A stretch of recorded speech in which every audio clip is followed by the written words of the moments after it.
या देवी सर्वभूतेषु शक्तिरूपेण संस्थिता नमस्तस्यै नमस्तस्यै नमस्तस्यै नमो नमः। आज द्वितीय नवरात्र पर माँ दुर्गा की दूसरी ब्रह्मचारिणी शक्ति की पावन कथा जो है आप सुनो। कठिन क्षणों में भी जो शक्ति देने वाली माँ ब्रह्मचारिणी है, तो आज उसकी कथा मैं सुनाता हूँ। दधाना कल्पद्मा भयम अक्षमाला कमंडलो देवी प्रसीदतु मयि ब्रह्मचारिण्यानुत्तमा। माँ दुर्गा की नवशक्ति का दूसरा स्वरूप ब्रह्मचारिणी का है। यहाँ ब्रह्म का अर्थ तपस्या से है। माँ दुर्गा का ये स्वरूप भक्तों और सिद्धों को अनंत फल देने वाला है। इनकी उपासना से तप, त्याग, वैराग्य, सदाचार और संयम की वृद्धि होती है।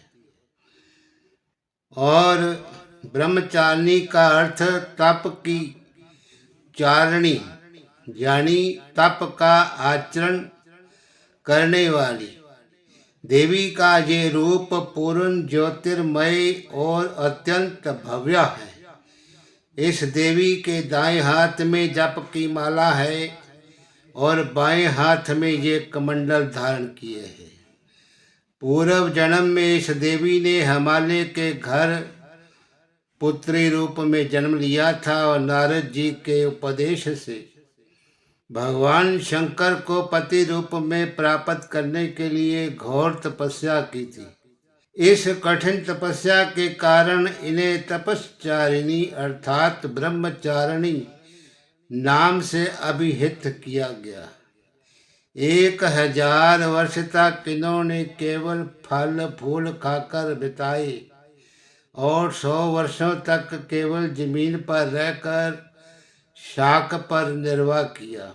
कुछ दिनों तक कठिन उपवास रखे और खुले आकाश के नीचे वर्षा और धूप के घोर कष्ट सहे। 3000 वर्षों तक टूटे हुए बिल्व पत्र खाए और भगवान शंकर की आराधना करती रही। इसके बाद तो उन्होंने सूखे बिल्व पत्र खाना भी छोड़ दिए। कई हजार वर्षों तक निर्जल और निराहार रहकर तपस्या करती रहीं। पत्तों को खाना छोड़ देने के कारण ही इनका नाम अपर्णा नाम भी पड़ गया। तो कठिन तपस्या के कारण देवी का शरीर एकदम क्षीण हो गया।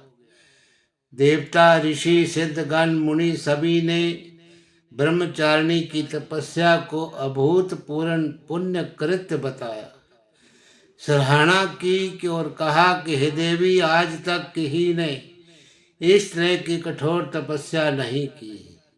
ये तुम्ही से ही संभव थी। तुम्हारी मनोकामना पूरी होगी और भगवान चंद्रमौली शिव जी तुम्हें पति रूप में प्राप्त होंगे। अब तपस्या छोड़कर घर लौट जाओ। जल्दी ही तुम्हारे पिता तुम्हें बुलाने आ रहे हैं। तो इस देवी की कथा का सार यही है कि जीवन के कठिन संघर्षों में भी मन कभी डोलना नहीं चाहिए। माँ ब्रह्मचारिणी देवी की कृपा से सर्व सिद्धि प्राप्त होती है। दुर्गा पूजा के दूसरे दिन देवी के इस स्वरूप की उपासना की जाती है। बोलो श्री दुर्गे मैया की जय।